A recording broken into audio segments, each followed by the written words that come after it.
Live from KSAT 12. Good Morning San Antonio starts right now. There will be catastrophic flooding and life-threatening storm surge on the Gulf Coast region. This morning, Hurricane Ian is bearing down on Florida now as a menacing major Category 4 hurricane as many residents scramble to flee from its path. And here's a live look at Clearwater Beach, west of Tampa. More than 2 million people in Florida are now under an evacuation order. We're going to get a check of the storm's path. And here at home, someone fired 4 shots at a driver just north of downtown last night. What police are saying about the suspect and the victim. Here at home, the string of fantastic weather continues in the early morning hours. Case in point, 62 degrees at San Antonio International Airport. Good morning, everybody. We made it to midweek. Obviously, we've got a lot more to talk about the hurricane coming up. It is Wednesday, September 28th. Thanks for joining us. Yes, nice cool morning again. I feel like, you know, when I woke up, I was like, well, will it happen again? I knew it would, but it was nice to see. It's a nice treat to receive in multiple days, that's for sure. Yes, and it's going to continue on. And then when you think about it, yesterday we dipped down to 61. So we're already pretty much down to where we were yesterday. So we'll continue to drop down a few more degrees. So maybe upper 50s this morning? That's what I'm going for. Okay. And we are well below normal. Normal low temperature right now is just mid 60s. So we're way below that. No complaints, but grab a jacket pretty much for everybody. Clear skies out there. 63 here in town, 54 Bulverde, low 50s in the hill country already. Kerrville, Comfort both at 52, 60 Converse, and Helotes at 61 degrees. Great temperatures. And again, it's this dry air that's in place. Warmed up really fast yesterday. We did make it up to 90. We're going to be up in that ballpark again today. Excuse me. Mold is on the high side, ragweed, moderate, pigweed, and grass are both on the low side. Yeah, it's going to be one of those with another 30-degree plus swing in temperatures. So I'm going for 58 here in town, almost 10 degrees below the normal low temperature. Clear and cool, or call it chilly. And then after school, yeah, it's going to heat up. So it's a light jacket this morning, stuff in the backpack later on. This whole thing is going to be continuing on the next couple of days. By the way, Ozone Action Day is in effect for the metropolitan area, going up 35 in toward Austin. How much longer will it last? Questions about any rain chances, plus the path for Hurricane Ian has taken a little bit of a different movement. We'll get a close view of that coming up, and as well as a radar view coming up in just a couple of moments. Thank you, Mike. Right now, San Antonio police searching for the person who opened fire at another driver before taking off. Officers aren't calling it a case of road rage just yet. Happened near Zilla and McCullough, north of downtown, just before 10 o'clock last night. Police say a driver slammed on his brakes, then yelled at the driver behind him to get out. As the victim was backing the car up, police said the suspect fired 4 gunshots. One of those hits the victim in the neck. That person was taken to the hospital. The suspect remains on the run. Lower water bills could be on tap for SAWS customers. The water utility is considering a change in how its rates are structured. The proposal would mean lower bills for a majority of residential customers. The SAWS board and city council are expected to vote on the new structure in November. If it passes, the new rate structure would go into effect in January. That is for customers who use less than 9,000 gallons a month. SAWS says on average, residential customers use 6,300 gallons a month, and for them, bills could go down by nearly 9%. Those going over the 9,000 gallon threshold would pay more, and businesses could see a rise in rates for recycled water. Taking a live look at Florida just west of Tampa, where now Category 4 Hurricane Ian is getting closer by the minute and evacuations are underway. Even Waffle House, which is known for staying open in severe weather, has closed 11 locations in mandatory evacuation zones in Florida ahead of the storm. The storm is expected to make landfall sometime this afternoon, now has sustained winds of at least 130 miles per hour. The storm surge is a major concern, and as ABC's Andrew Dimbert reports, Florida's west coast is especially vulnerable. Hurricane Ian is expected to bring wind gusts well over 100 miles per hour and 24 inches of rain in some areas. But it's the storm surge that poses the biggest threat to life, up to 12 feet in the Fort Myers area and up to 8 feet in Naples. Storm surge occurs when a hurricane closes in on land and the wind pushes water toward the coast. ABC's Ginger Z explains. In the center of the hurricane, as pressure falls, water levels rise, all the water piling up while it's still over the open ocean water. As the hurricane closes in on land, the strong winds push that water toward the coast. It has nowhere left to go but up and inland, sometimes as high as 20 feet. Now, say you're inside a home at the coast. This is what it may look like. The water approaching quickly and viciously, entering your home and climbing up the walls. Hurricane Michael hit the Florida Panhandle back in 2018 as a Category 5 storm, creating a 17-foot storm surge, lifting beachfront homes off foundations. I just saw something I have never seen in real life. I saw an entire home taken off of its foundation and rolled down the street. That is the type of storm surge we're talking about. And back in 2004, Hurricane Charlie devastated southwest Florida after taking a similar path that Ian is now taking. Winds from Charlie, which was a fast-moving storm, caused most of the damage. But Ian expected to move much slower, which means storm surge is a bigger threat. The highest recorded storm surge in Fort Myers during Charlie was 4 feet, compared to up to 12 feet expected later today from Ian. And scientists say climate change is making storm surge even more destructive. They say sea levels around Florida have risen by as much as 8 inches since 1950. Andrew Dimbert, ABC News, New York. Federal energy regulators have activated a hurricane response team due to Hurricane Ian. The Bureau of Safety and Environmental Enforcement says so far Ian has sidelined about 11% of oil production in the Gulf of Mexico. The agency says natural gas output has also been impacted by nearly 9%. BP and Chevron announced they have evacuated a dozen platforms in the Gulf due to the hurricane. Regulators say after Ian passes, facilities will be inspected and production will be brought back online. However, facilities that suffer damage could take longer to return to production. Federal officials are sounding the alarm over an increasing number of fake prescription pills that contain potentially deadly fentanyl. The drug is driving overdose death rates to record levels in the U.S. The Drug Enforcement Administration is working to crack down on violent drug cartels in Mexico believed to be trafficking the drugs into the country. The EA is also warning parents to be on the lookout for rainbow fentanyl. They are brightly colored pills and powder used by drug traffickers to increase addiction among kids as well as young adults. Between May and September, the DEA and local police in at least 21 states have seized more than 10 million fentanyl pills and hundreds of pounds of powder. The U.S. Senate has voted for a stopgap bill that would keep the government funded through December 16th. It comes as lawmakers have worked to avert a shutdown by the end of the week. The vote had earlier been put in jeopardy due to pushback from both sides of the aisle, but Democratic Senator Joe Manchin agreed to drop his reform proposal, and Senate Majority Leader Chuck Schumer agreeing paved the way for the vote to succeed. The Senate will next hold a final passage vote. The timing for that vote is still to be determined. Time now, 4:38 and 62 degrees for now. San Antonio Spurs already preparing for a preseason game in Houston this weekend. We'll hear from one of the more experienced members of the team to see if the young Spurs are ready. And a quick look at the roads with TransSky. Looking over there at I-35 at Loop 410. Things are moving this morning at 4:38.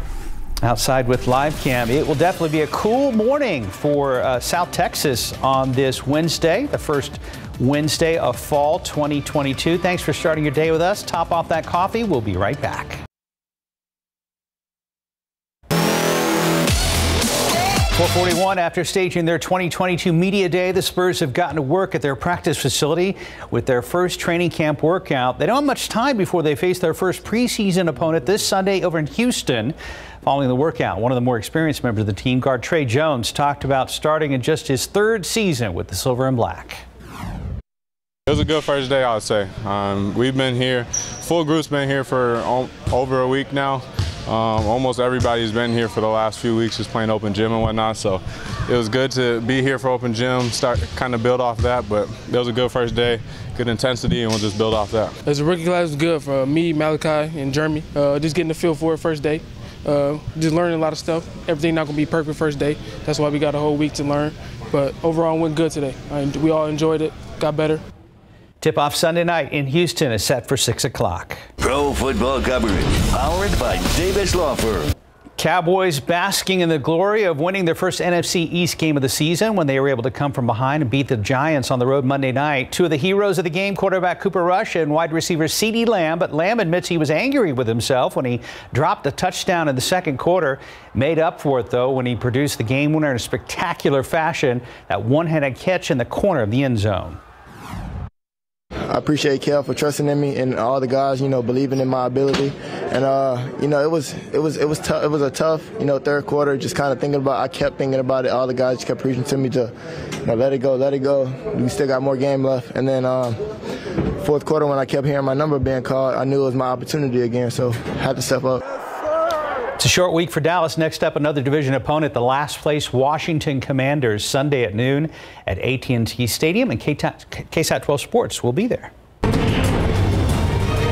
After starting their season 2-2, the UTSA Roadrunners kick off Conference USA play this week with a chance to defend their first ever title. And on paper, this will be a tough challenge, having to travel to Middle Tennessee, who just upset the ranked Miami Hurricanes after they were 25-point underdogs. Roadrunners coming off their massive victory over Texas Southern. Roadrunners are 5.5-point favorites. So what do players think about facing a team coming off that massive upset? Any given day, anybody can beat anybody in this game. It's never set in stone. What they did to Miami when they went up there in that environment and they played their tails off and they had some success up there, and they won pretty comfortably, and they did do well. So it'll be a good test for us, and we're excited to accept that challenge. Kickoff between UTSA and Middle Tennessee in Murfreesboro, Tennessee is set for 6:30 on Friday. Good luck to UTSA.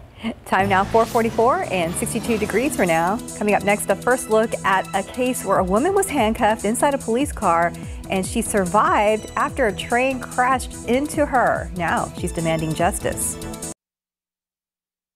And welcome back. It's 4:46. A lawyer for the woman who was in a police cruiser parked on train tracks when it was hit by a train is speaking out about her injuries. ABC's Rihanna Nally has the details in today's GMA First Look.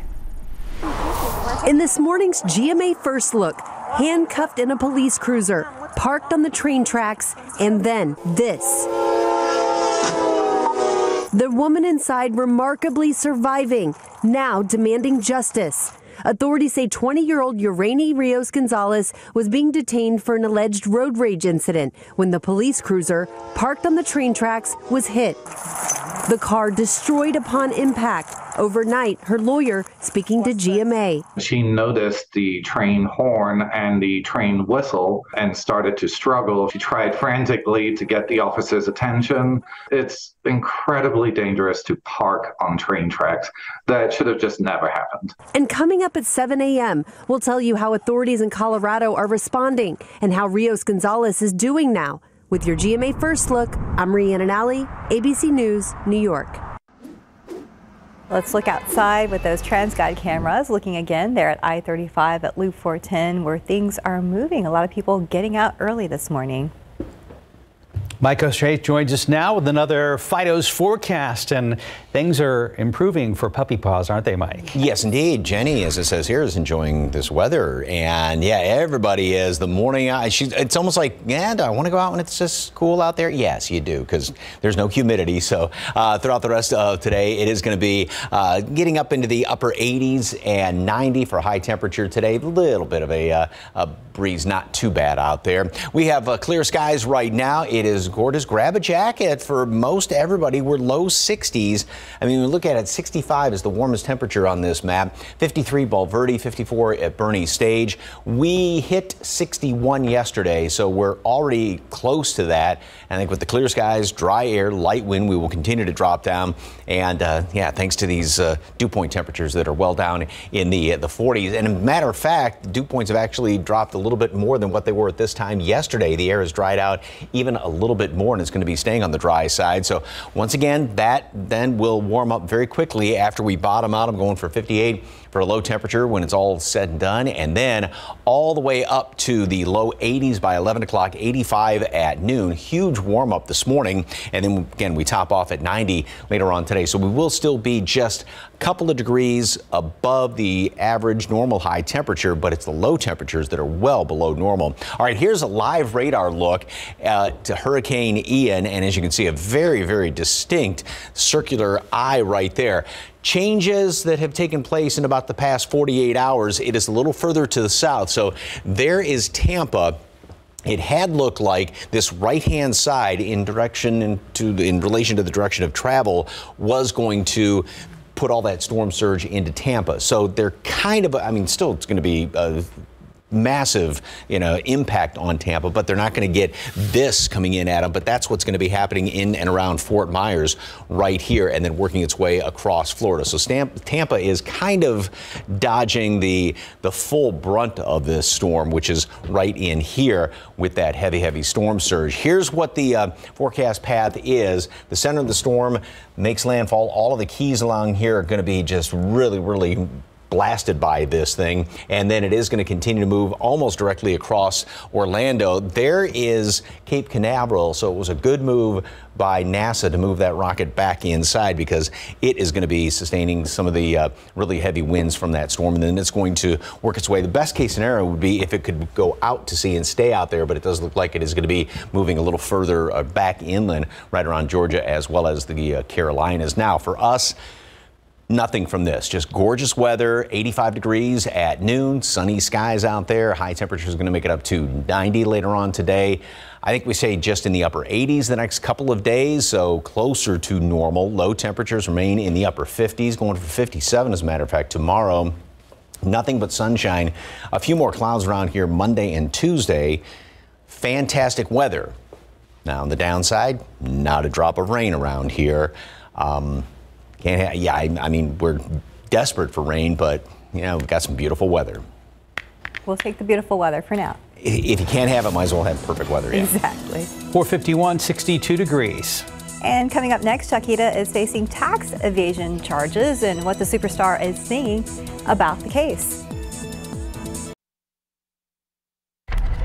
Actress Ana de Armas talks about her Marilyn Monroe movie, and superstar singer Shakira could be facing some prison time. For the latest on what's happening in Hollywood, here's ABC's Jason Nathanson.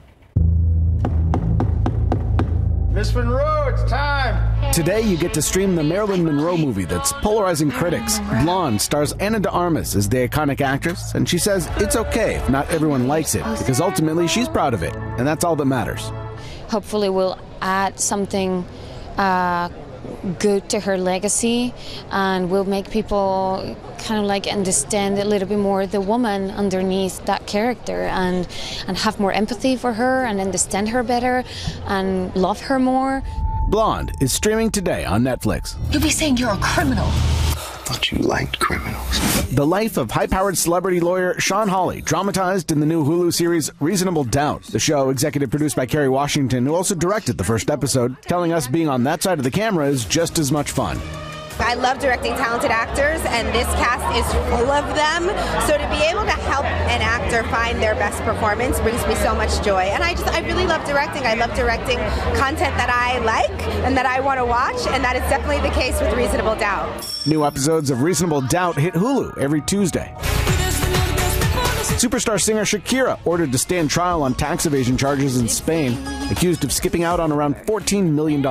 She says she's innocent. Shakira faces up to 8 years in prison if convicted. And happy birthday, Hilary Duff. The How I Met Your Father star is 35 today. And that's what's happening in Hollywood. I'm Jason Nathanson, ABC News, Los Angeles.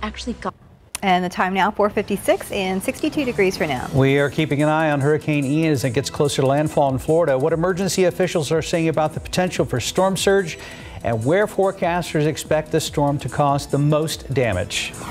Plus, a look at the new version of the Roomba that can vacuum and mop your floors. Checking TransGuide right now, I-35 at Loop 410. No problems right now. We'll see what happens in the next few minutes as Stephen Cavazos reports for duty. Live from KSAT 12. Good Morning San Antonio starts right now. Good morning. The effects of Hurricane Ian now being felt here in Florida. Much of the state's peninsula either under a hurricane or a tropical storm warning.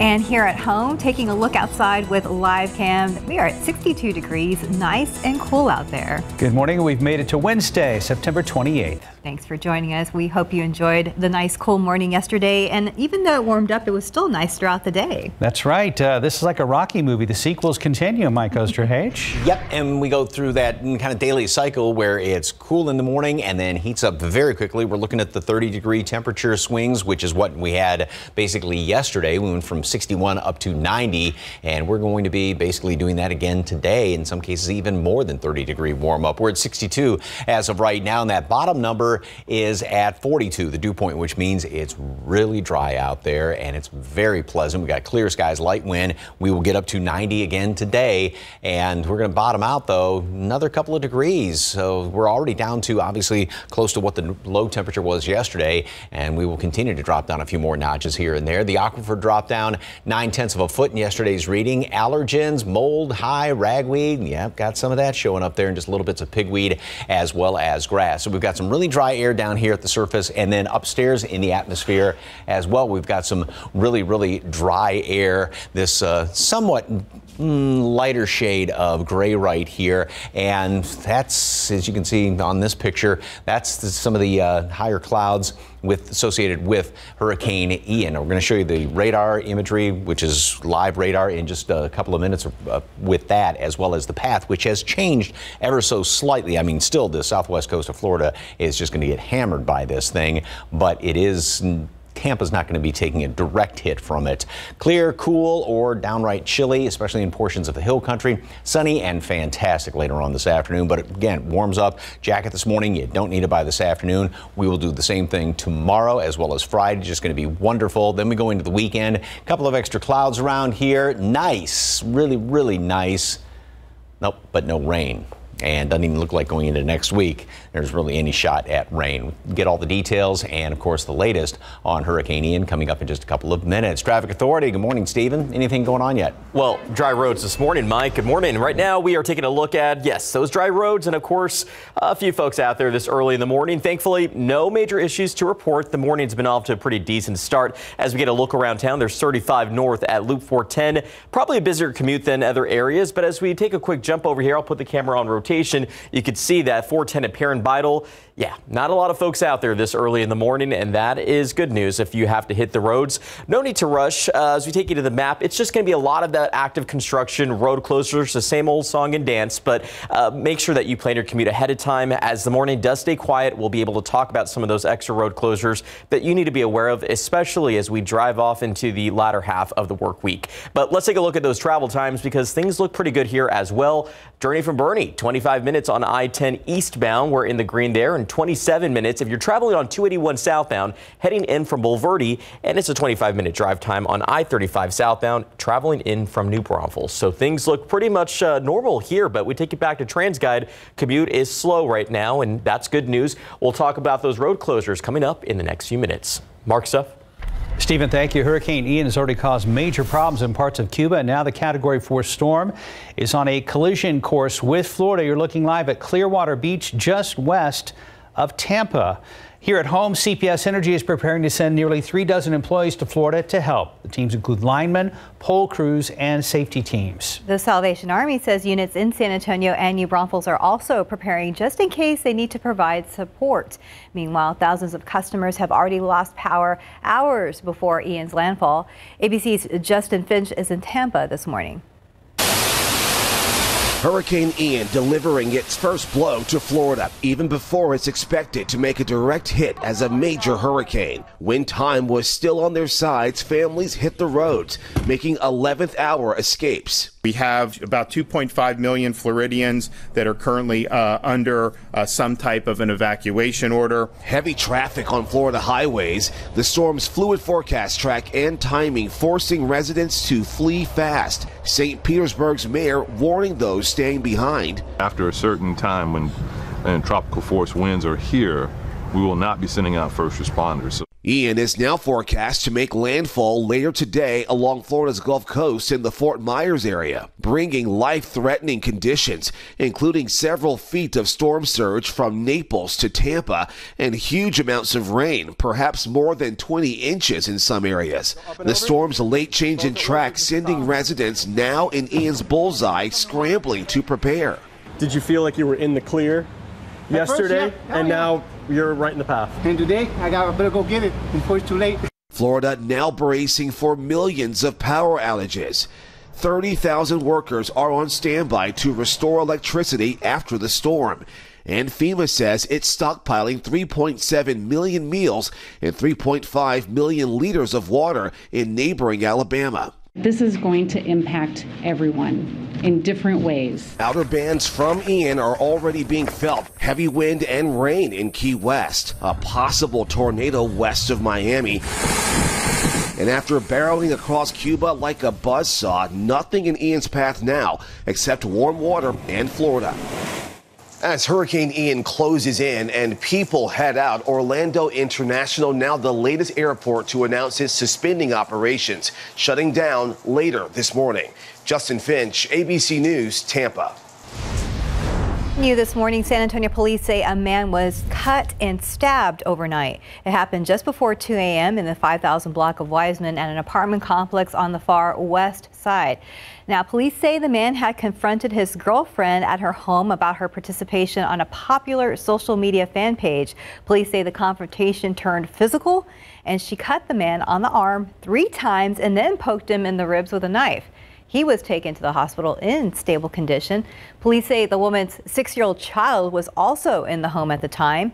The woman was detained for questioning, but so far no arrests have been made. A day-long protest in Uvalde is no closer to ending today. 4 months after the Robb Elementary tragedy, parents of the victims said they are done asking for accountability from the school district. Now they are demanding it. As Lee Waldman shows us, some parents refuse to stop until action is taken. It has been 18 weeks. Our children are dead, and you still have these cops rolling around here. Families are fed up with the waiting. Now they're demanding the Uvalde CISD school district open an investigation and suspend the officers who were at Robb Elementary on May 24th. Do your job and suspend these officers pending an investigation, and then we can go from there. Brett and Nikki Cross were joined by other grieving parents and supporters blocking the district's central office, preventing Superintendent Harrell and other staff from entering before the family spoke with them. 77 minutes. So just as long as you guys, we've been an inconvenience to you, that's how long our kids were there. Eventually, DPS officers escorted Harrell and other employees inside, and the Crosses say they also escorted them out around 11:30 a.m. Hi, this is Lee Waldman with KSAT. We're outside of the admin building, wondering if we could speak with anybody. Just a moment. Hi, Anne-Marie. This is Lee Waldman with KSAT. This is the 3rd time I've called you today. It's just before 4 o'clock this Tuesday. Later, district maintenance put up these signs. All I know is they were dropped off to us, and we were told to put them up. Angelina Rodriguez and her daughter Dahlia drove these pink slips from San Antonio to stand with parents as they protested. Who would y'all want to give it to first? I would have to give it the other parents since their kids' names aren't here. But for me personally, it'd be Hal Harrell's. Brett has no plans to leave, not even to sleep. Other parents are staying by his side. I am not leaving this spot until they suspend them. Uvalde City Council also met Tuesday evening. They voted to cancel the special election for former UCISD Police Chief Pete Arredondo's council seat. It's because Eloisa Medina is running unopposed for the position. In Uvalde, I'm Lee Waldman for GMSA. Back here in San Antonio, he drove drunk and killed a man. Now Sergio Vasquez is taking a plea deal. He was sentenced to 8 years in prison for the death of Wayne Willett. The 20-year-old victim was walking along Nacogdoches Road when he was hit and killed back in November of 2020. His family says he was on his way to a job interview. Vasquez ran a red light in the intersection where Willett was walking. Now Vasquez must serve half his sentence before he is eligible for parole. And now to an update on the water issue in Derby. According to their water provider, people there will finally have running water later today. This is for the first time in nearly 2 months. But there is a catch. People will not be able to drink the water. Derby ING owner Dario Guerra says the provider got the part it needed to fix the well on Friday, but he says they still need to disinfect the well, test it, and make sure it meets state standards. A reminder, this Friday, Governor Greg Abbott and Democratic challenger Beto O'Rourke will face off in a debate. You can watch it right here on KSAT and KSAT.com. We'll have coverage leading up the debate. We're also holding a virtual watch party for our KSAT insiders. To learn more about that virtual event, just use your phone's camera to scan the code on your screen. The debate is being held at the University of Texas, Rio Grande Valley, where Steve Spriester will be a panelist. Again, the debate happens Friday night, 7 o'clock. Election Day is coming up on November 8th. And time now, it's 5:10 and 62 degrees for now. Still ahead, what Meta says it's doing to fake accounts it recently found that appear to be from China and Russia and trying to influence the upcoming elections. And the search for a 22-year-old man who disappeared from Shirts is over. Although it's a tragic end, hear what the family is saying to the community who helped them during this case. Outside with live cam, low 60s in the city. Much cooler in the outlying areas. How much lower could we go before sunrise today? Mike is standing by with your Wednesday forecast. Just about 5:14, 18 months after a 22-year-old man disappeared, the remains of Jacob Dubois have been found. It brings some closure to the family, but they're still looking for justice. Dubois' body was found in a 33,000 block of Stall Lane in Bulverde by Comal County deputies. That discovery was made 24 miles from where he was last seen at his home in Shirts. As for how he died, that is still under investigation. The last person to be seen with Dubois was Ethan Beckman. He is currently in custody, accused of tampering with evidence. As for the Dubois family, they weren't ready to speak yet, but sent us this statement. Although the loss of a son is very painful, we are so relieved that we could have some peace and Jacob is no longer lost. Thanks to everyone who prayed for Jacob and his family, but most of all, thanks to the men and women who serve our community, still diligently working on this case, end quote. 5:14, 62 degrees. And still ahead, we are getting a first look at a new slidable screen device from Intel and Samsung. Plus, we're checking out the new iRobot Roomba that can vacuum and mop your floor. All right, the reason why your dishes aren't as clean as you like isn't your dishwasher. It's the detergent. I recommend Cascade Platinum, and in your routine, let's watch it work. Only Cascade uses Gone as a built-in pre-rinse system. It rehydrates dried-on food, lifts it off, and breaks it down for sparkling clean dishes the first time. Okay, who wants to start? Just scrape, load, and we're done. Cascade Platinum. Scrape, load, done. Liz, you nerd, cough if you're in here. I took Mucinex TM for my phlegmy cough. What about Rob's dry cough? Works on that too, and lasts 12 hours. 12 hours? Who studies that long? Mucinex DM relieves wet and dry coughs. The #1 brand doctors trust. You planned the perfect thank you with the promotional product experts at 4imprint, who attended to every detail. Did you get it right? You certainly did. For the right products printed perfectly, go to 4imprint.com. 4imprint, for certain. In today's Tech Bites, Meta pulling down fake accounts originating from Russia and China. Over 1,700 of the phony accounts have been removed. Meta says the Chinese accounts focused on U.S. politics ahead of the midterm elections, and the Russian accounts focused on the war in Ukraine. Intel and Samsung are showing off the next thing in PCs. It's a slidable screen that easily stretches from 13 to 17 inches just by pulling on the edge. For now, it's just a prototype, and a keyboard could be added later. It's not clear if or when the slidable will become an actual product. And meet the new Roomba. The robot cleaner's J7 Plus model can mop your floors as well as vacuum them, and it's smart enough to not get your carpet wet when it switches from mopping mode. The retail cost, about $1,100. I just sold my Roomba. It was just collecting dust. Those are your Tech Bites. Have a great day. And I was guessing if it mops too, it's got to be like $1,200. I was so close. That was so expensive. What did you say about that sliding screen device? Oh, I would break that. Break it, like just first day. like out of the box. I can't buy that or be gifted that. So if you were thinking about buying that for me, no, it's okay. Take it off the list. Yeah. Whew.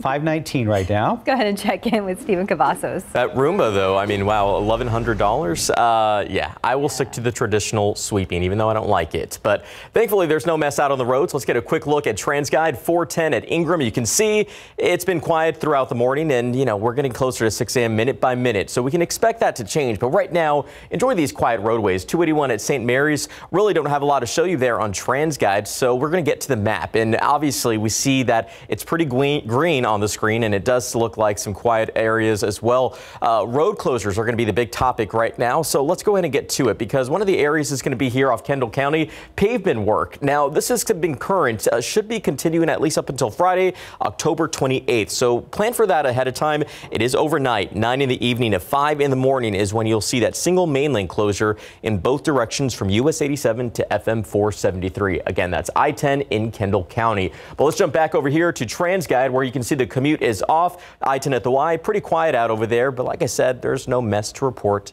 as of yet. Guys.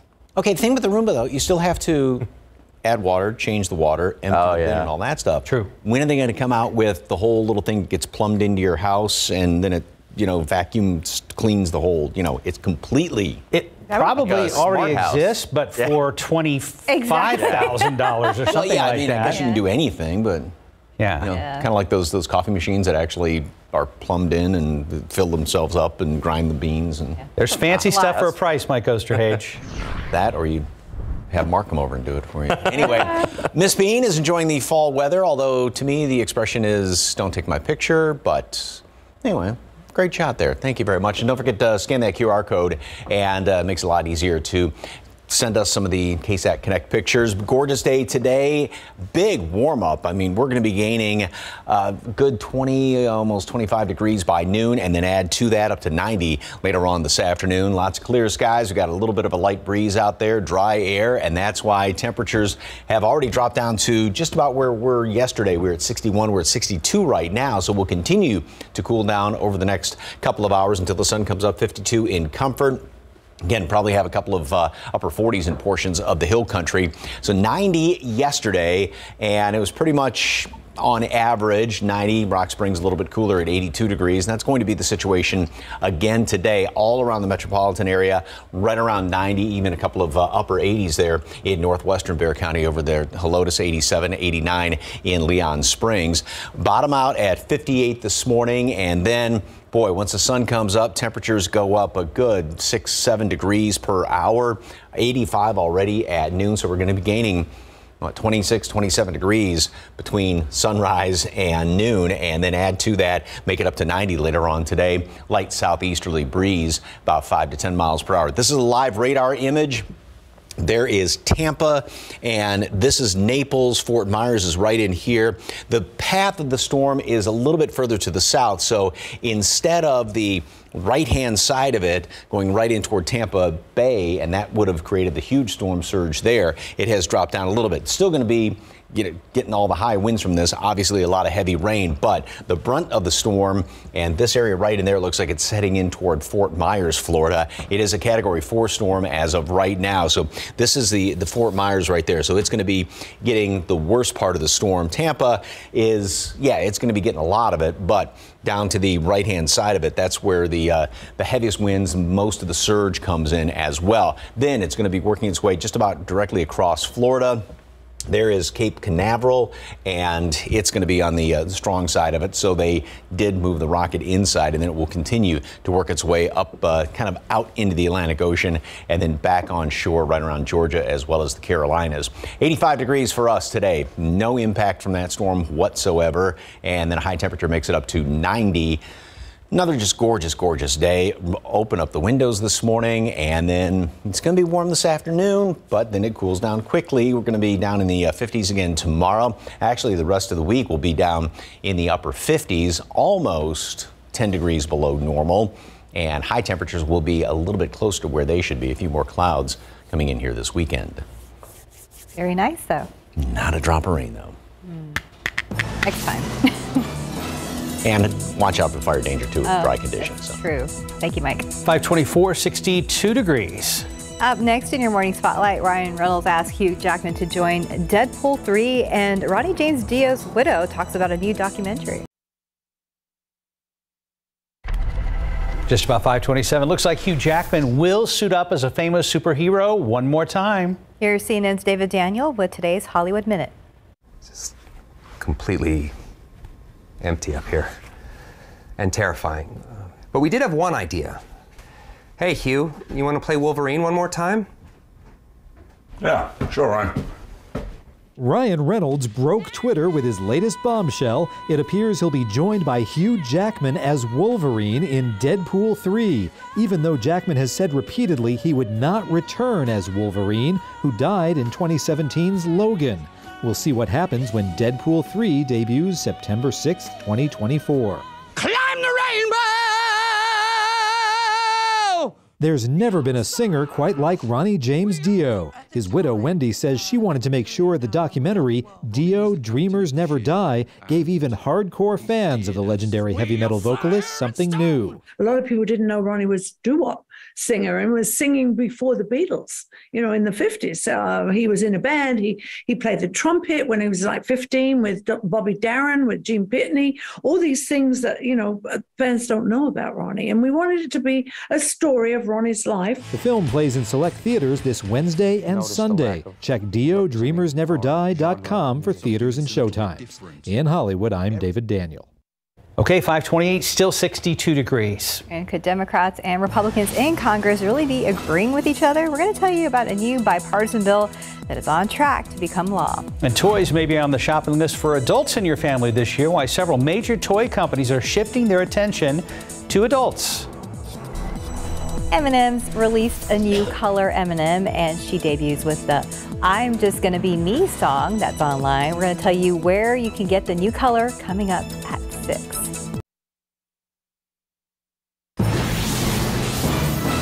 Making headlines this morning, Republicans and Democrats actually agreeing on something. We'll tell you about a bipartisan bill that'll make it harder to overturn a certified presidential election. And taking a look outside with live cam. No rain right now, but it feels pretty nice. It's 62 degrees out there. It's been kind of pleasant in the morning. And good morning. It's Wednesday, September 28th. Thanks for joining us. Yesterday's been nice too, without the humidity that we normally have, even when the temperatures warmed up a little. Yeah, it did heat up yesterday, but not quite as extreme, Mike Osterhage. Gained 30 degrees from the low to the high, and yeah, we did not have the humidity. So if you're in the shade, the 90 wasn't too bad. Still about 2-3 degrees above normal. That's going to be the situation even throughout the rest of the week. We are at 62 right now. Yesterday, we ended up at 61 degrees for a low temperature, and that was right about 6:30, 7 o'clock or so. And just after that, and that's why we're going to continue to drop down this morning. We've got a couple more hours of cooling before the sun comes up, obviously. 42 is the dew point, which means the air is really, really dry out there, and that's why it is so wonderful. Now, we've got very light wind today, and with all that sunshine, Ozone Action Day is in effect for the metropolitan area, going up I-35 into Austin. 85 degrees today at noon, so we're going to be gaining a good 25, give or take, degrees between now and noon, and then 90 for a high temperature later on this afternoon with easterly wind at 5 to 10 miles per hour. Low temperatures are going to remain well below normal the rest of the week. High temperatures will be just below 90, closer to normal readings. Plenty of sunshine. What's in store for the weekend? Details on that coming up in just a couple of minutes. Traffic Authority. Still quiet out there, Stephen? It's quiet, Mike, and we're enjoying it over here in the traffic lab. And I know drivers, they're going to enjoy the commute if they have to head out the door in the next few moments. Just remember to stay focused out on the roadways. We take a quick look around town, and all we really are seeing are just some quiet roads, lots of pavement, and maybe a few more folks out there. There at 35 North Loop at 410. You can see that we have a lot more folks making their way out there, but that's a pretty busy corridor, so we can expect the commute there to be busier than other spots here back in town. But we take you to the map, and it's the same story. quiet roadways and, of course, those road closures out there. No delays at this point. So for those commuters that have to hit the roads in the next few moments, enjoy the empty roads that you're going to see out there. But just always be on the lookout for any incident that may happen. Of course, I'll be keeping my eye out here as well. We take you to the travel times, and really there's not going to be a need to rush. We talked about that construction along I-10, but even if you're traveling in from Seguin at this point, you're still in the green. 28 minutes right now, I-10 westbound, a little more than half an hour. Usual drive time you can expect if you're traveling in from Lavernia this early on 87 northbound, and it's about 27 minutes heading in from Floresville. So things look pretty good there. And as we take it back to TransGuide, again, quiet roadways there at 281, not far from the airport. We can see that the commute is getting going in some of these areas, but we'll watch the roads closely and have those updates throughout the morning. Mark, Steph?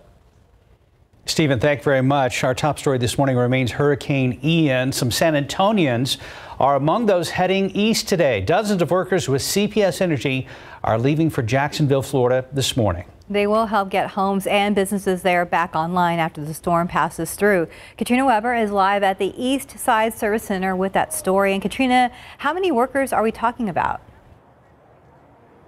Well, we understand about 3 dozen or so CPS employees are heading to Florida. They will be riding caravan style, leaving out of here in about a half hour or so. The Hurricane Ian expected to pack quite a punch as it slams into Florida later today. The forecast, of course, is for high winds and heavy rain. So naturally, that will mean major power outages and other problems for people all across Florida. Now, the electric company in Jacksonville has requested help from CPS Energy in making repairs after the storm is over. CPS Energy, again, sending about 3 dozen employees, including linemen, pole crews, and safety crews. And it's not clear yet exactly how long they will stay there. But again, those crews will be leaving here right around 6 o'clock this morning. We understand they're going to get a briefing and a send-off before they head out, and then they will begin rolling out for their big job out of town. Reporting live on the east side, Katrina Weber, KSAT 12 News. Thank you, Katrina. 5:35, Democratic and Republican lawmakers on Capitol Hill may not agree on much, but many seem to agree that the person elected president is who should become president. A new bipartisan bill would make it harder to overturn a certified presidential election. As CNN's Amy Kiley reports, it appears to have enough support to become law. I'll proudly support the legislation. With that, a bill making it harder to overturn a certified presidential election is on track to likely become law. The chaos that came to a head on January 6th of last year certainly underscored the need for an update. Here's how the bill would reform the Electoral Count Act of 1887. The votes for President of the United States are as follows. Remember what then Vice President Mike Pence went through to certify those 2020 results? He endured death threats and had to flee for his safety during the Capitol riot on January 6th. That's because then President Donald Trump wanted him to throw out results state Republicans had helped certify. The new bill solidifies what legal experts already say. The vice president can't do that. We're doing something concrete to change a law that was long in need of reform. The bill also prevents swapping out electoral college members with people willing to support a candidate who didn't win. That's in response to a 2020 scheme to do just that. Yesterday, a Senate committee passed the elections bill with just one voice of dissent. Senator Cruz. This bill is all about Donald J. Trump. It is intended to decrease the ability of the United States Congress to address the very real problem of voter fraud. I'm Amy Kiley reporting.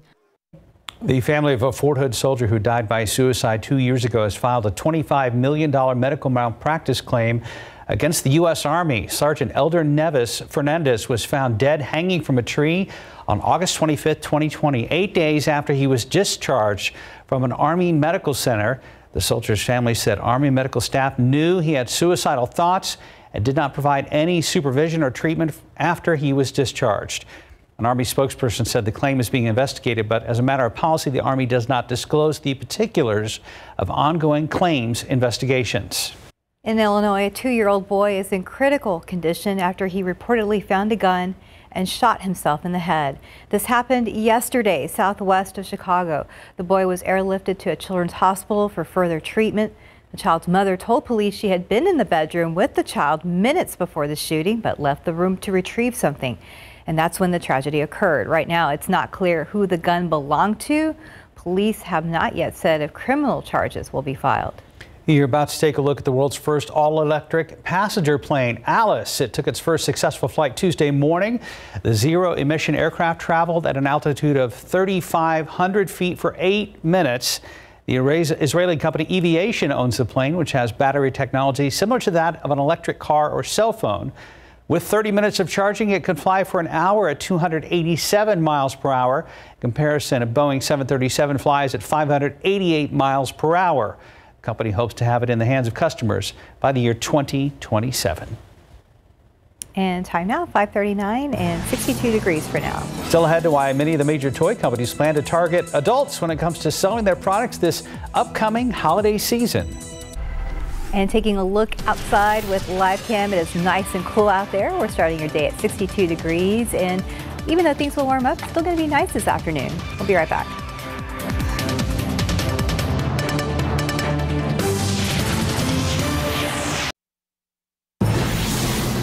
And welcome back. It's 5:42 in your morning consumer headlines. If you're looking for a good deal on a vehicle, one brand commonly associated with value may not be for you. According to Edmunds.com, Kias are selling for an average of 6% above sticker price. That is the biggest premium of any brand. There are a few factors at play as to why that is. First, Kia prices its vehicles modestly, so even that 6% markup equates to less than $2,200 on a typical model. Now contrast that with Land Rover, which is only selling for 4% over sticker price, but that still amounts to about $3,700. Kia has also been working for years to change its image as a low-priced manufacturer. Now many Kia vehicles are hybrid, plug-in hybrid, and electric vehicles, and those generally demand higher premiums. 88 days till Christmas, and toy companies have a new target audience for this gifts this holiday season. They're looking at adults as potential customers and not just parents buying for their kids. A Hasbro executive says the company is pitching collectibles and nostalgic products to adults because grown-up shoppers tend to be more invested in brands they played with as kids. Hasbro expects strong demand for toy brands like Transformers, G.I. Joe, Star Wars, and Marvel. Mattel is also hoping to cash in on adults buying toys, particularly Hot Wheels, and it's partnering with Elon Musk's SpaceX to sell SpaceX-inspired collectible toys under the Matchbox brand. Smart cookies. Yeah, very smart. I find myself already at the toy section and like, why am I taking this? This is not for my daughter. Like, it's for you. Back. Yeah. At least you're honest about it. Yeah. 5:44, 61 degrees. And coming up next, the Animal Defense League is here with a pet that needs a new home. Look at that little baby kitten. That is the most adorable thing in the world. Nani is here from the Animal Defense League. Hi, little kitty. Tinsley. This is Tinsley. She's about 2 months old. She's really tiny, as you can see, and she's really sweet and is ready for fall. It almost looks like she's ready for a little nap, too. She's all snuggled up in that little blankie there. She is. She's purring right now, but she's tiny, ready for home. Obviously, she's not going to get too big. And that kitten fur is just soft as silk. Yes. What y'all got going on? So we have a lot going on. As you probably know, we have Empty the Shelters that starts this weekend on the 1st through the 8th. So stay on our website just so you know exactly what the special is going to be for that adoption event. That's what we're going to do. And then the other thing that we're going to have is we're going to need fosters. We're going to always need fosters. Right now, Animal Care Services is needing our help with mama dogs and puppies. So we are needing the public's assistance to help us save more lives and really use their... And the great thing about fostering is you determine how long you want to foster. They provide everything for you.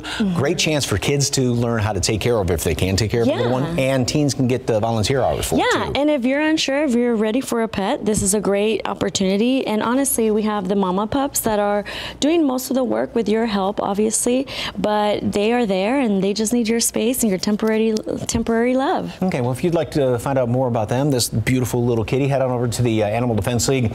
Everything are in Nacogdoches, Paul Jolly Center, PetSmart over there on 4 Winds, 655-1481. Thank you, dear. Cute kitty. Very cute, so tiny. Time now, 5:48. Let's check back with Stephen Cavazos. Are you going to adopt this one?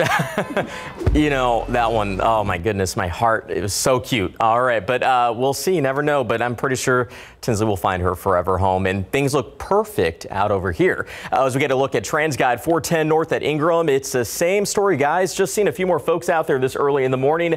Thankfully, nothing major is going to hinder the commute. We take you right to the map, and again, lots of green on the screen, and of course, you see those active construction spots in and around the Alamo City, so it's been quiet, so we can talk a little bit more about what's taking place later this week. And for our friends that may travel in from Bulverde, US 281 over on the north side, I mentioned this a little bit earlier this week, but just keep this in mind. Bridge work will continue on Thursday, September 29th. That is already tomorrow up until Friday, September 30th, at least a portion of it, but it's going to be overnight. 8 in the evening to 5 in the morning is when you'll see a full closure of the intersection right there at Overlook Parkway. We know David Sears is pretty familiar with the commute, so just make sure you plan yours ahead of time as well. Let's go ahead and take it back to TransGuide. Looks like it's getting busier at 10 at the Y. We're going to watch the roads closely, but thankfully no major updates here on the roadways, guys. That sounded like a tailor-made message just for David Sears. I think Yeah, so. yes, you know, your commutes. Personalized. Heads up, David. Yeah, he appreciates personalized Yes, commute. he does.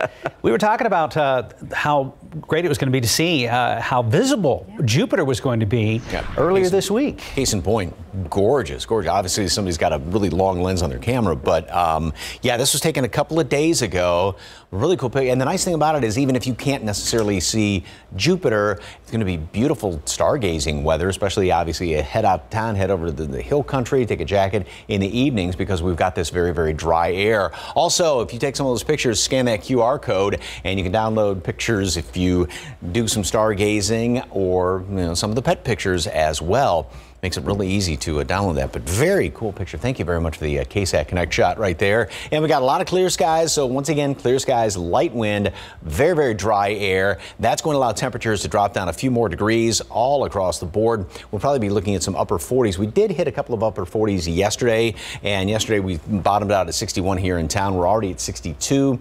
So I think we end up at 58 degrees later on this morning, and then it's going to warm up really quickly through the morning hours. And actually, by late morning, you probably won't even need a jacket anymore. But good idea to take one this morning. Then at noon, 85, and we'll top off later on this afternoon right up to 90. Normal high temperature being 88 degrees. So we're just going to be a couple of notches above that, but well below the normal low temperatures. Obviously, nothing is showing up on the satellite picture as of right now, but go across the Gulf of Mexico and there is Hurricane Ian. It is classic. I mean, almost a perfect circle for the eye of that storm. And it is still working its way, obviously, towards southwestern Florida, but its path is taking a little bit further down to the south. Here's a live radar picture right now. And yeah, getting a lot of rain all around South Florida, but the heaviest in the right-hand side in relation to the direction of travel, and with that counterclockwise spin, this is where the heaviest storm surge is and the strongest winds. So Tampa, there was concern that they were going to be getting a 9-10 foot storm surge within Tampa Bay. That doesn't look like it's going to be the situation right now, but it is Cape Coral, Fort Myers down in toward Naples that's going to be taking the brunt of that as it comes on shore as a Category 4 storm, very strong. And then it will continue to work its way northeastwardly across Orlando. Cape Canaveral right there is going to be lashed by some of these stronger winds. A lot of very heavy rain. We're looking at anywhere from a foot and a half of rain, or even more than that in some spots. It'll go out to sea and then come back on shore as a big rain producer throughout a good chunk of Georgia. Carolinas moving up in toward the eastern Tennessee Valley. No impacts from that on for us. Just some beautiful weather. Wish we'd get some rain, a little bit of it from that thing, but or just in general, that's not going to be happening though. 85 degrees, sunny skies, noon, 90. High temperature today, a little bit above normal, like I said, but then low temperatures well below normal. We're going for 57 tomorrow, upper 50s again through the rest of the work week. Sunny skies, low humidity, upper 80s. Few more clouds around here by Monday, Tuesday, but overall humidity is going to be staying down. So yes, it will be comfortable, those nice cool mornings. But like I said, not a drop of rain in sight. So that's the downside of it. All right. Well, hopefully later on. Mm-hmm. Thank you, Mike. 5:53, 61 degrees. Let's look at today's winning lotto numbers. We have 689, Fireball 9, Daily 4, 8633, Fireball 1. Cash 5 numbers 5, 10, 16, 22, 30. And Mega Millions 8, 14, 24, 43, 51. Mega Ball 9, Mega Plier 3 rather. Good morning. Coming up here on GMA, the extreme heat and wildfire threat all across the West. We're talking about from Colorado to Utah, all-time September records broken. So when will they get relief, and what will the grid do in the meantime? Also, the massive Juul settlement, the company agreeing to pay hundreds of millions of dollars to settle the claims that it marketed to children. What comes next? We're going to have those stories and so much more right here on GMA. This week is your last chance to take part in our KSAT community food donations at any participating Randolph-Brooks Federal Credit Union branch. This is a map of all the participating locations. You can also find this list of spots on KSAT.com. Donations are accepted through Friday, 9 to 5. Well, coming up on GMSA in our next hour, new drug tested in a clinical trial shows hopeful results for those suffering from Alzheimer's disease. We'll tell you what that trial revealed at 6. And TransGuide right now, heavier traffic at I-35 and Space Center, and then further down the road at Loop 410. You're watching GMSA. We're going to check on traffic with Stephen Cavazos coming up. And Mike is tracking now Category 4 Hurricane Ian. We'll be right back.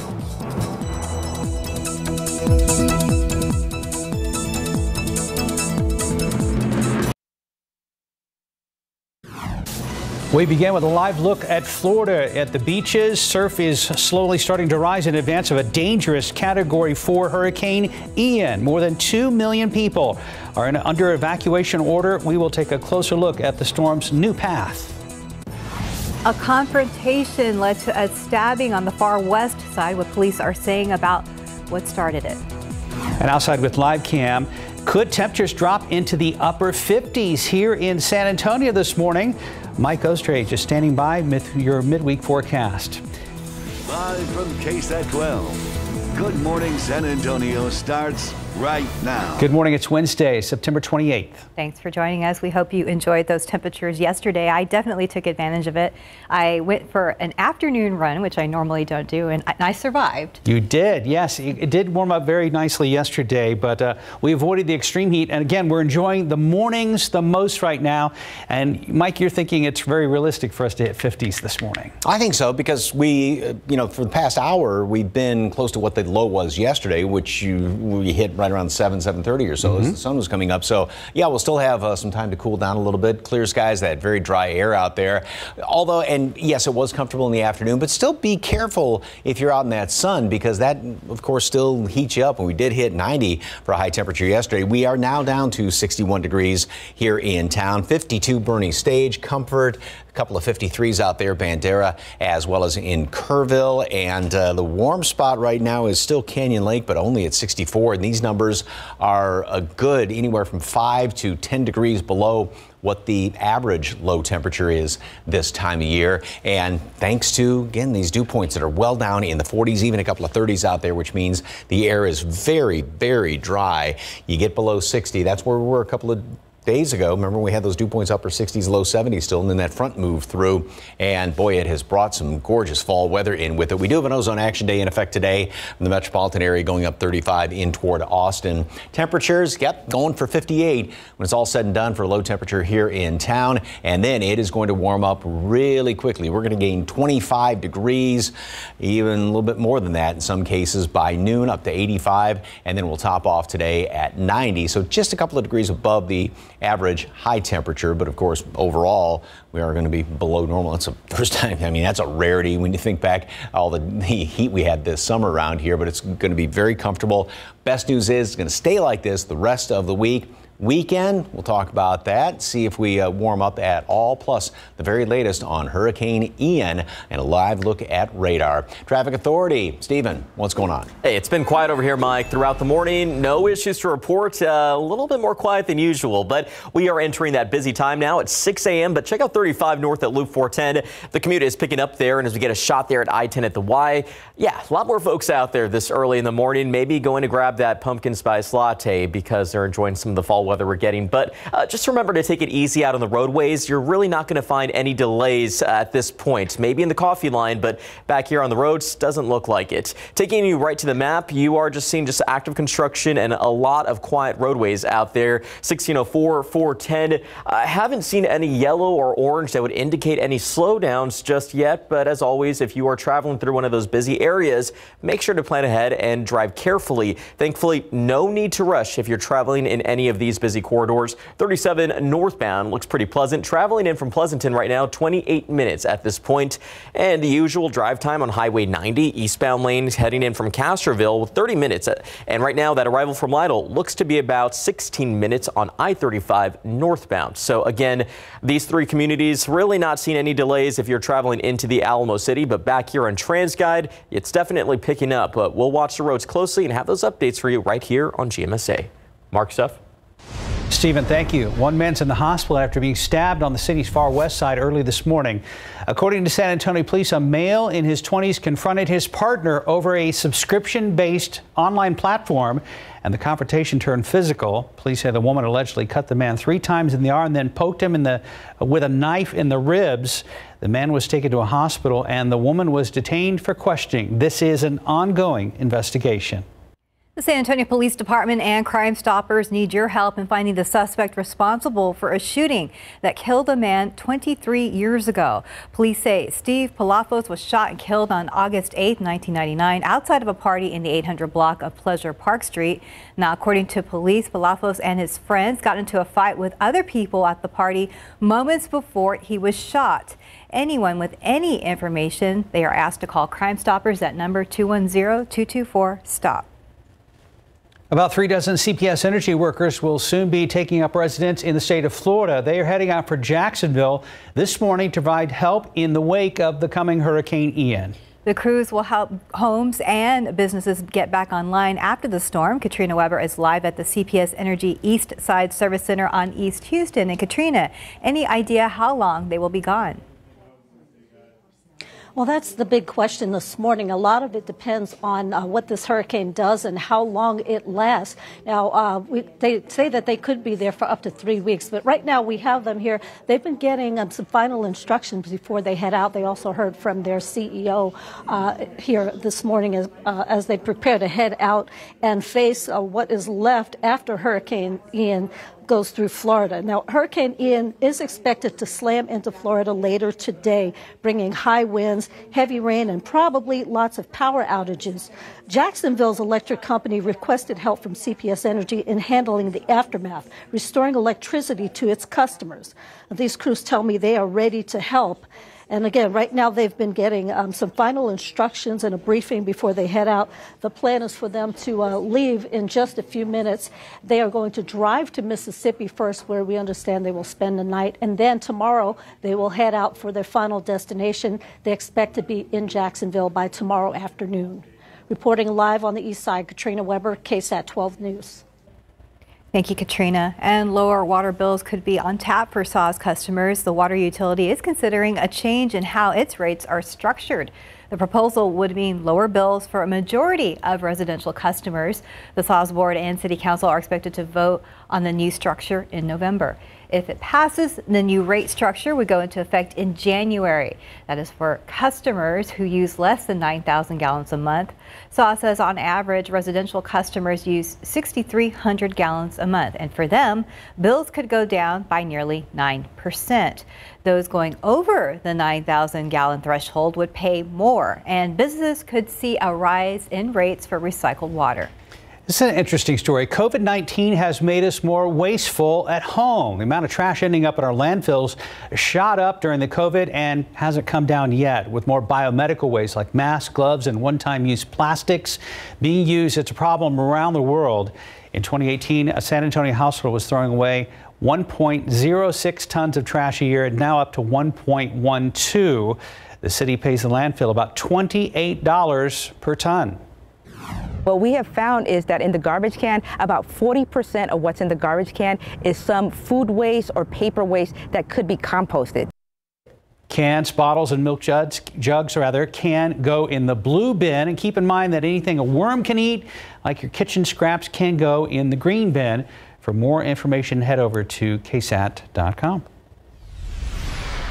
In other news this morning, a day-long protest in Uvalde is no closer to ending this morning. 4 months after the Robb Elementary massacre, parents of victims say they are done asking for accountability from the school district. Now they are demanding it. Lee Waldman shows us some parents are refusing to stop until action is taken.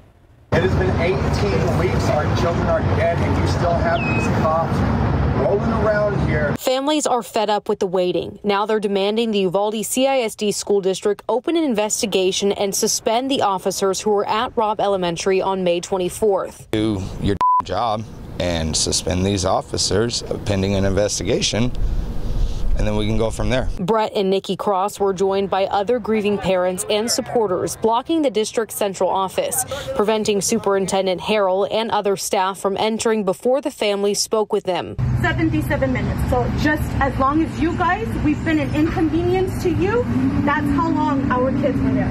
Eventually, DPS officers escorted Harrell and other employees inside, and the Crosses say they also escorted them out around 11:30 a.m. Hi, this is Lee Waldman with KSAT. We're outside of the admin building, wondering if we could speak with anybody. Just a moment. Hi, Anne-Marie. This is Lee Waldman with KSAT. This is the third time I've called you today. It's just before 4 o'clock this Tuesday. Later, district maintenance put up these signs. All I know is they were dropped off to us, and we were told to put them up. Angelita Rodriguez and her daughter Dahlia drove these pink slips from San Antonio to stand with parents as they protested. Who would y'all want to give it to first? I would have to give it to the other parents since their kids' names are in here. But for me personally, it'd be Hal Harrell's. Brett has no plans to leave, not even to sleep. Other parents are staying by his side. I am not leaving this spot until they suspend them. Uvalde City Council also met Tuesday evening. They voted to cancel the special election for former UCISD Police Chief Pete Arredondo's council seat. It's because Eloisa Medina is running unopposed for the position. In Uvalde, I'm Lee Waldman for GMSA. And time now, 6:10 and 61 degrees for now. Well, still to come, a robot vacuum that also mops your floors. We'll tell you how much Roomba's new model is going to cost you. And a volleyball matchup that has many people talking. Andrew Seeley gives us a look at Clark versus Reagan when we come back. If you are absolutely sick of the summer heat, you are rejoicing this week. We are down to 61 glorious degrees at San Antonio International Airport, and you're starting your day with GMSA.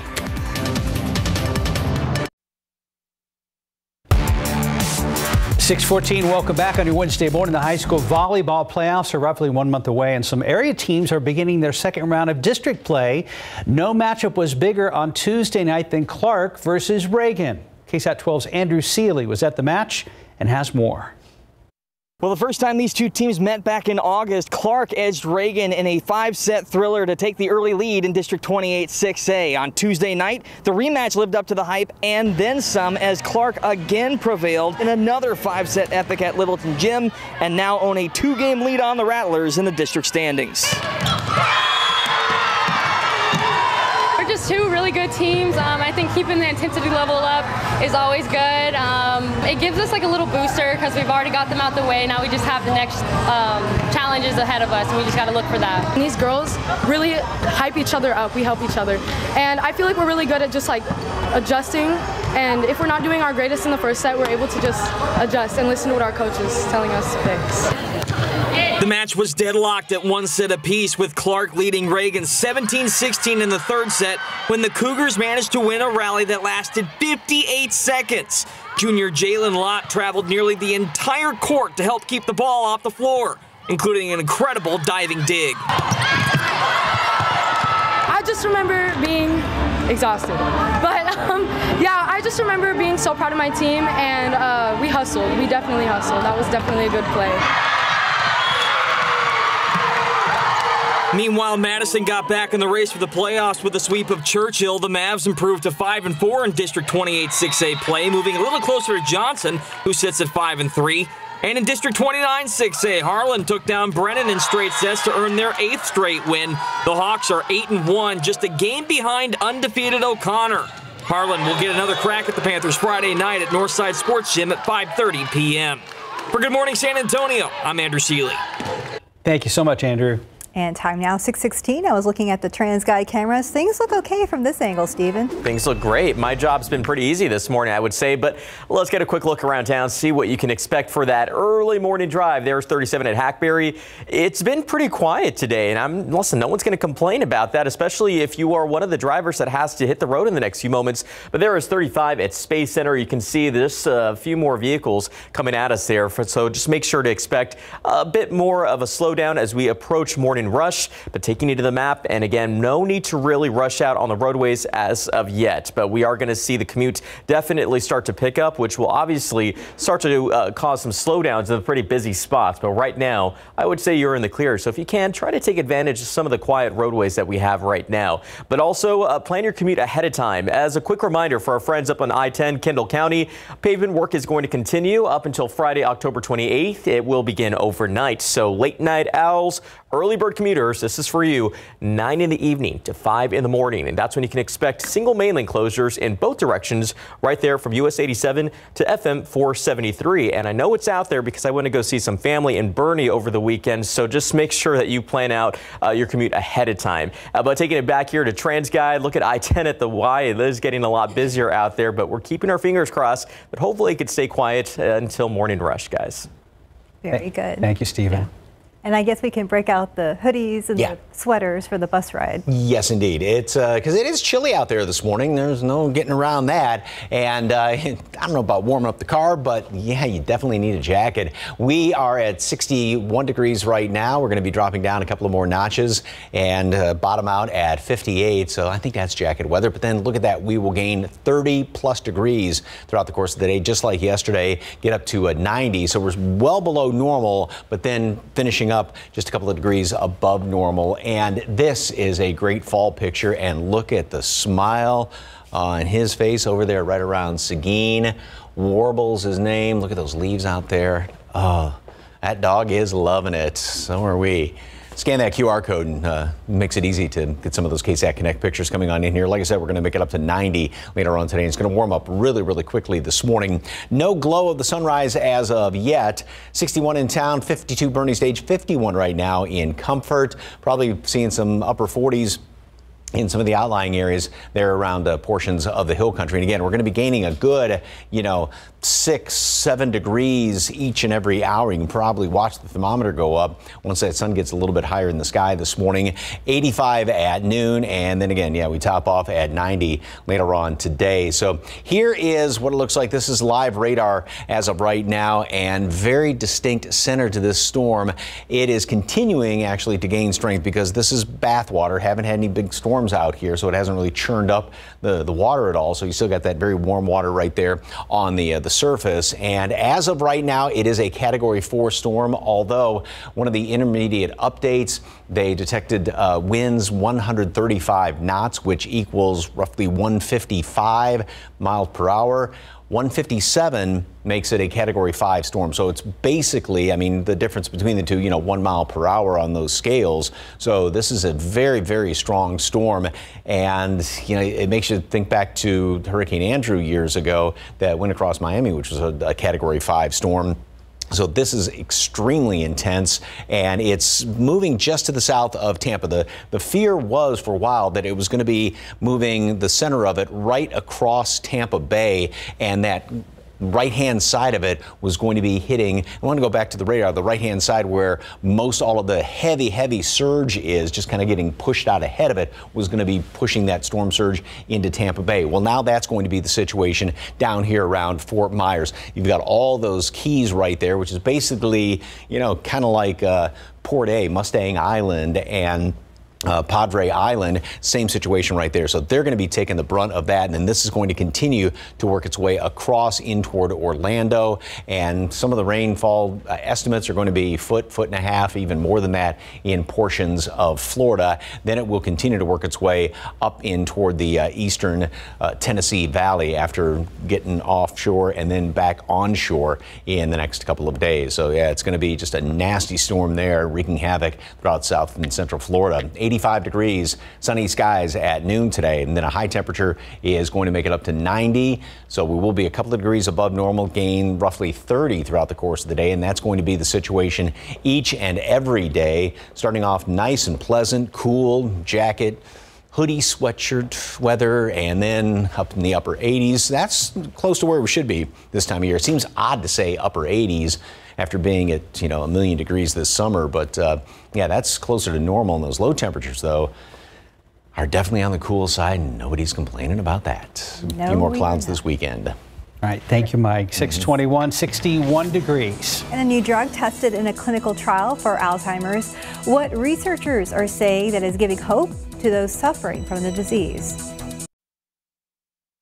Why hide your skin if Dupixent has your moderate to severe eczema or atopic dermatitis under control? Hide my skin?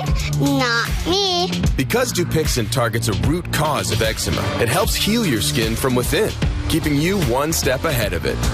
Hide my skin? Not me. And for kids ages 6 months and up, that means clearer skin and noticeably less itch. With Dupixent, you can change how their skin looks and feels. And that's the kind of change you notice. Hide my skin? Not me.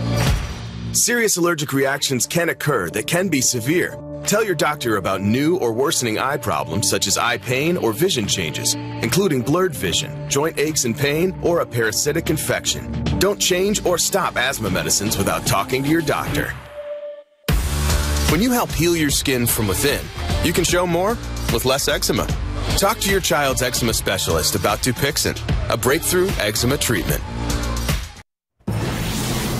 And welcome back at 6:25. Some drug makers, including Biogen, say a monoclonal antibody treatment for Alzheimer's disease slowed the progression of cognitive decline by 27%.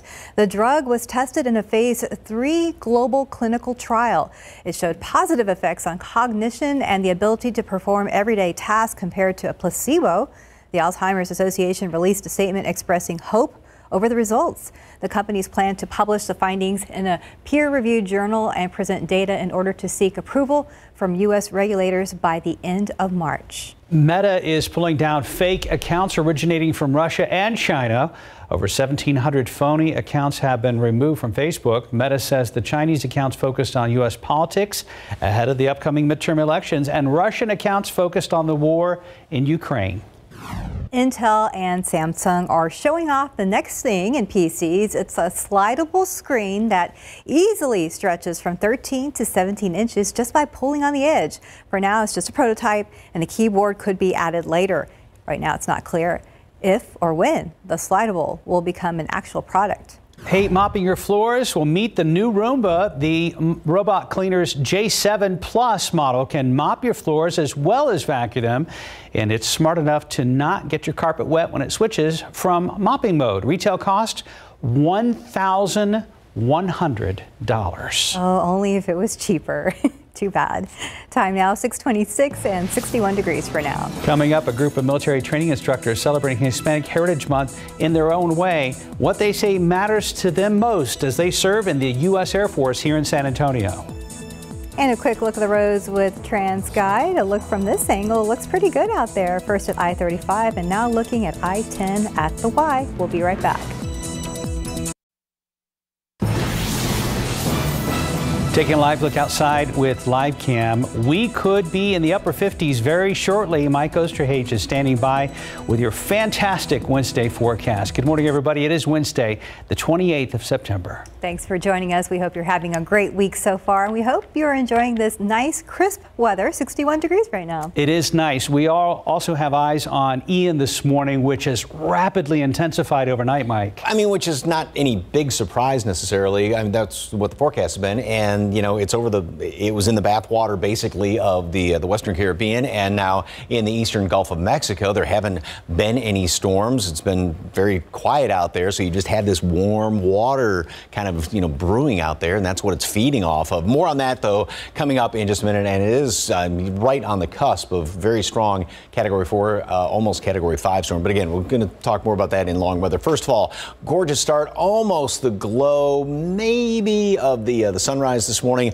Lots of clear skies out there, very light wind and very dry air, and so that's why temperatures continue to drop down. We're already down to our low yesterday, and I think we continue to drop down a few more degrees as the morning rolls on. 50 right now in Comfort, 60 Helotes, 52 Bernie Sage, 53 up the road at Bulverde. Yeah, I think everybody needs a jacket this morning, and then you definitely don't need it later on this afternoon.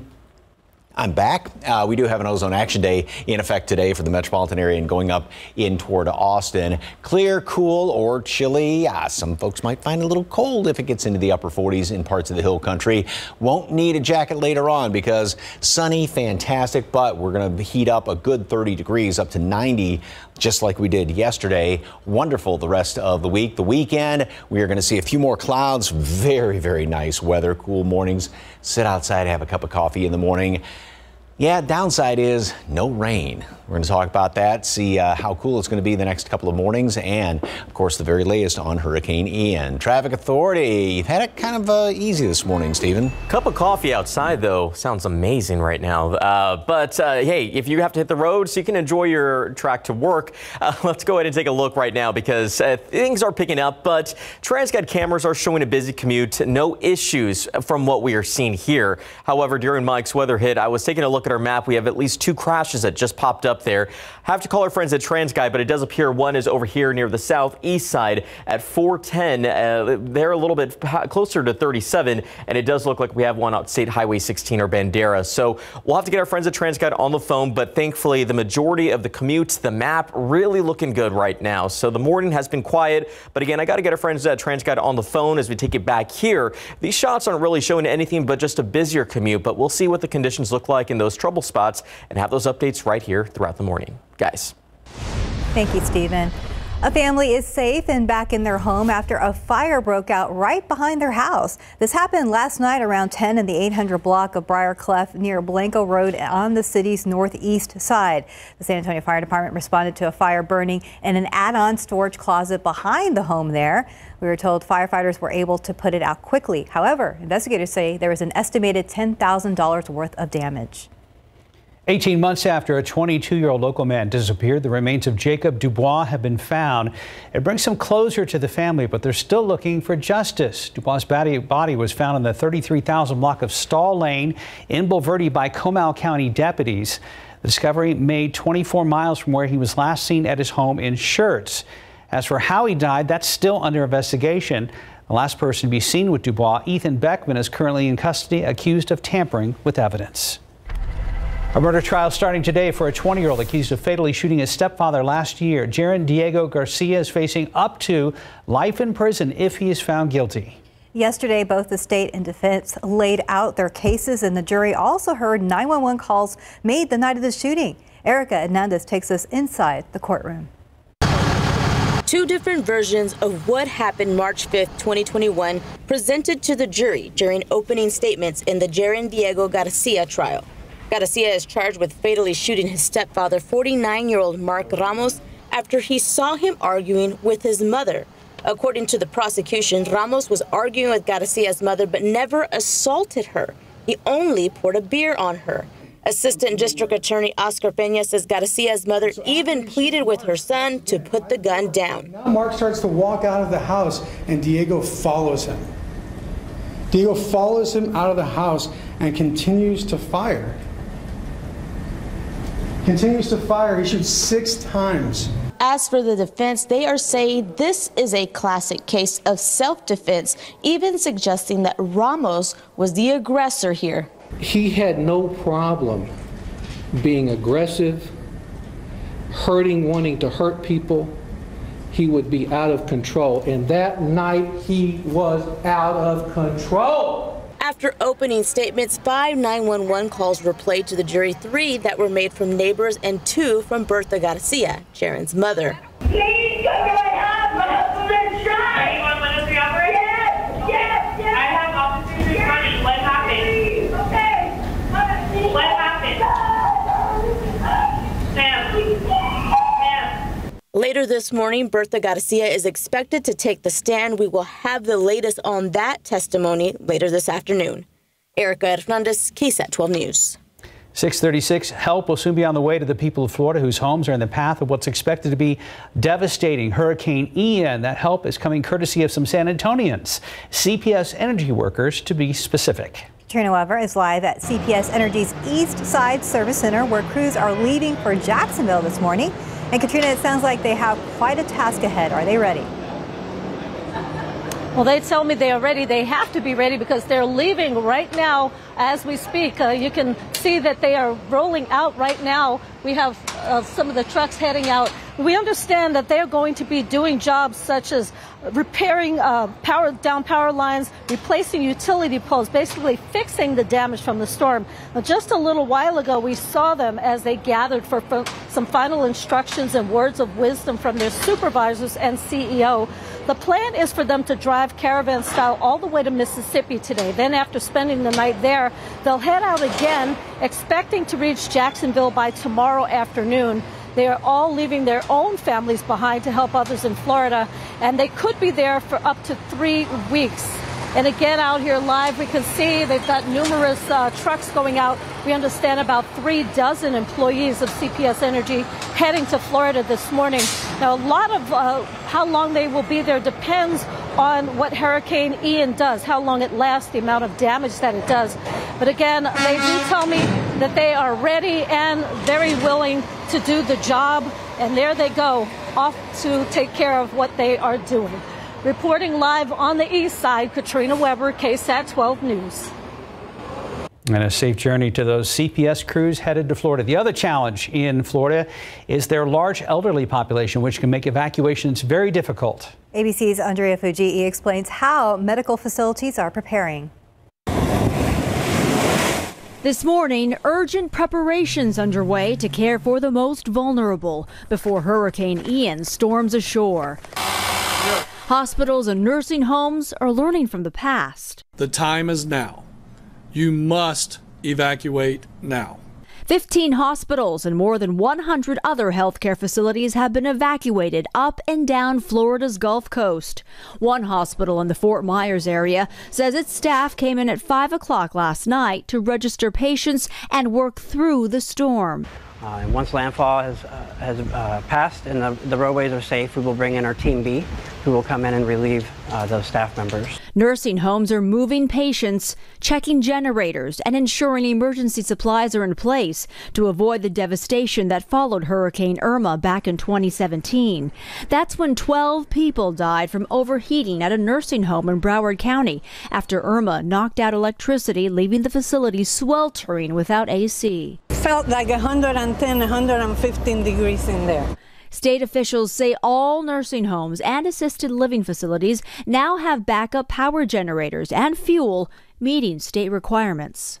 But hospital officials say despite all the preparations, they may still need to adjust. This kind of storm really could bring all of those types of impacts to us. So we're going to be very vigilant, monitor the damages, and be ready to evacuate in response to that.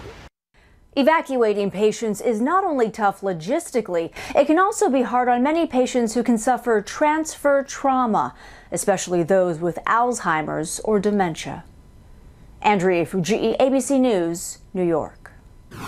In Cuba, officials said Hurricane Ian devastated western Cuba on Tuesday, causing an island-wide power outage. They hope to begin restoring power by early today. Cuba's state-run National Electric System said the current output for the island nation of 11 million people as of this morning was at 0%. Time now, 6:40 and 61 degrees for now. Air Force military training instructors here celebrating Hispanic Heritage Month in a unique way. When we come back, how they're representing their Latino heritage. And welcome back at 6:43. Front and center this morning, a group of Air Force military training instructors at JBSA Lackland are celebrating their Hispanic heritage this month in a subtle yet powerful way. The Latino flag security details say diversity, inclusion, and representation truly matters. Jonathan Cotto has our story.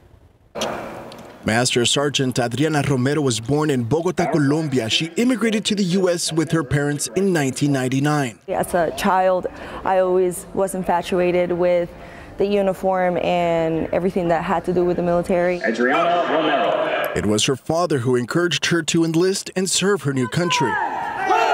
hey, you know, you're in the United States of America, you have an opportunity, you should join. In retrospect, I started thinking about it and I thought, why not pay it forward to the country that adopted me? For Staff Sergeant Karina Flores, joining the ranks of the United States Air Force was a far-fetched dream. Her Mexican mother having a very different view on her daughter's future. It was very hard for my mom at first because she did just want me to stay home and, of course, take care of the husband and, you know, just be that traditional Hispanic woman.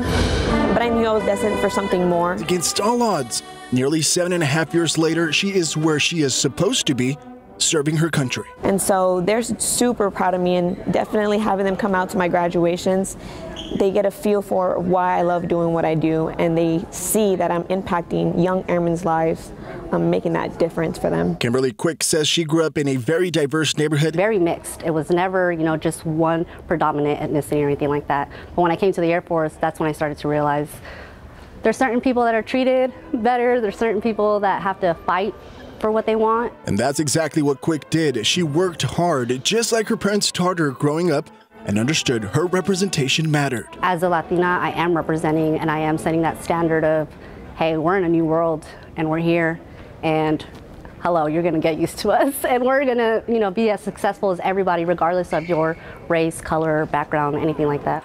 This all-American, all-Latino flag security detail, retiring the colors, looking towards a future that continues to celebrate not only our differences, but also what unites us. Diversity is a beautiful thing. If we all looked the same and if we all came from the same background, it would be a really boring world. Retire the color. Jonathan Cotto, KSAT 12 News. Time check, 6:46. And it looks like there are some problems off of Loop 410 and WW White. Let's go ahead and check in with Stephen Cavazos. Yeah, this is the issue that we mentioned a little bit earlier. There in near the southeast side. Taking you right to the map, you can see that we have a flashing light off in the distance. Not clear if that is actually on the frontage road, but I did get our friends at TransGuide on the phone and we were able to get this shot. So you can see that traffic's pretty busy out there, but so dark that we really can't tell exactly how many vehicles are involved or if anyone's actually hurt. And as always, we hope everyone's doing okay out there, but you can see the commute's already picking up. So let's take you to the map, show you where it's pinpointed, because although it is getting busy out there, the southbound lanes of 410 is where the crash has been picked up near South WW White. We are not seeing any slowdowns just yet. So there's some good news right there, but it's unclear how long it's going to take these first responders to clear it up. If you drive through the area, as always, make sure to move over and slow down. Now, while we're at it, we're going to give you a big wide look at the map. And as expected, again, we're going to see a lot of those slowdowns in the usual spots. US 90, if you're traveling in the eastbound lanes, check that out, traveling in from 1604. And in just a matter of moments, as I was gesturing that area, a crash also popped up along US 90 at 410. I'll have to get a closer look, find out exactly what the conditions look like out there. But expect some slowdowns and expect to see those flashing lights out there. 410 at South WW White, an area we'll watch closely and have updates throughout the morning. Guys. Thank you, Stephen. Thank you. This was a cute one. And the caption actually says, Daisy is loving Mike's forecast. Thank you very much, Daisy. Loved it so much, knocked her out. So she's just sawing logs right now. Doesn't that look comfortable, though? And Daisy, tell your owner that you deserve a big bag of treats, the whole bag all at once. We're going to make it up to 90 later on today. By the way, scan that QR code and it makes it really easy to send us in some of those KSAT Connect pictures of Daisy. And by the way, let sleeping dogs lie, right? So anyway, beautiful view, sunrise, spectacular this morning. 61 degrees, everybody grab a jacket. 61 Stinson, Castroville, low 50s in parts of the hill country. And of course, 50 at Comfort means outlying areas probably down in the upper 40s right now. We are going to warm up very quickly this morning. 6-7 degrees per hour all the way through noon, getting up to 85. And then add on to that, make it up to 90 later on. Plenty of sunshine. Low humidity, not a cloud in the sky. I think there were maybe one or two of them yesterday, but now look off to the east of us and there is Hurricane Ian, and this thing has just been feeding off that extremely warm water out there in the Gulf of Mexico. And it is Tampa kind of missed out on the direct hit of it because the worst part about these storms, the right-hand side in relation to its direction of travel. But from Cape Coral, Bonita Springs, Naples, you are getting that right-hand side around that counterclockwise rotation. All of the storm surge here, 100 55-mile-per-hour winds, and it's on the verge of becoming actually a Category 5 storm. I mean, the difference between the two, obviously, just 1 mile per hour, but this is going to be devastating. And now a lot of this is some of the swampland out in here, but out of these coastal areas, and on top of that, coastal areas obviously going to take a big hit from this, but we have the rainfall amounts throughout Florida. I mean, you're looking at a foot and a half, maybe 2 feet of rain, and this will continue to work its way up in toward Orlando and cut right across the central portion of the state. And again, heavy rain all around, and then it is going to work its way up in back on land into the Georgia Carolinas area, up into the eastern Tennessee Valley, and going to produce a lot of rain there as well. But Florida, especially that southwestern coast, is just going to get pounded by this thing. 85 degrees, sunny skies at noon, 90 high temperature, and over the next couple of days, nothing is going to be changing. It will actually get maybe a little bit cooler, 57 tomorrow. We stay in the upper 50s. Anywhere from 5 to 10 degrees below normal around the area for low temperatures. High temperatures are going to be close to where they should be, within a degree or so. Lots of sunshine, low humidity, a few more clouds coming in here by late in the weekend and the first part of next week. That's good. Yeah. We like that. It's going to be beautiful, but no rain. Okay. Later. Thank you, Mike. 650, 61 degrees. And coming up tomorrow on GMSA, for anyone out there thinking about starting some new home projects, we're going to have a look at how you can choose the right person to help you make those decisions. Another picture-perfect sunrise out there on your Wednesday morning. We've run out of descriptive words. I guess gorgeous comes to mind. You're watching GMSA. We'll be right back. And welcome back. It is 6:54. The purple M&M is here, but not the way you might think. She sings. She has a specific personality, quirky, confident, just a little awkward. Her debut comes with a song, I'm Just Gonna Be Me, which can be seen in a video online and streamed on various platforms. Doesn't mean the purple M&M is coming to all bags of peanut M&Ms, only some. The new character will appear in stores, on the M&M's website, and on select few limited edition packaging. Very cool. Wore the purple. I was going to say, beautiful purple. 6:54 right now. Let's go ahead and check in with Steven. Right on cue, Steph. All right, let's get a look at traffic. Things still aren't looking good here at 410 at WW White. We are reporting a crash in the area, and you can see that traffic, at least along 410, is already picking up. This is right there in the southbound lanes, and it's very dark outside still in this part of town, so just make sure to watch out carefully. The commute is getting going. Not sure how many vehicles are involved, but of course, we'll watch the area closely throughout the morning. Let's now take you to the map, because we are seeing it in the southbound lanes right there, South WW White Road. Again, what we're really not seeing is a slowdown in the area just yet. But be on the lookout, because we also saw a crash right over here off US 90 in the eastbound lanes at Springvale Drive. Eastbound lanes of 90, always going to be a busy spot for drivers. So if you have to travel through the area, watch out. I'll get our friends at TransGuide on the phone and see if we can get a view of the conditions out there. Now let's give you a wide look at the map, and it does look like it's getting busy out there. Another crash reported near the closer to 35 at 410. We'll watch the areas closely. Mike Osterhage. Thank you, sir. Mark, you said you're running out of words to describe this. How about phenomenal and stupendous? Wow. Perfect. Yeah. Okay. Thank you. Gorgeous. Stupendous sunrise. Still 61 degrees in town, 60 Helotes, 52 Bernie Stage, 50 in Comfort, and it's going to be a warm day. I mean, huge warm up, 90, and all of this great weather sticks around the rest of the week. Cool mornings, warm afternoons. Sounds perfect. Thank you, Mike, and thank you for joining us today. The latest on Ian coming up on GMA.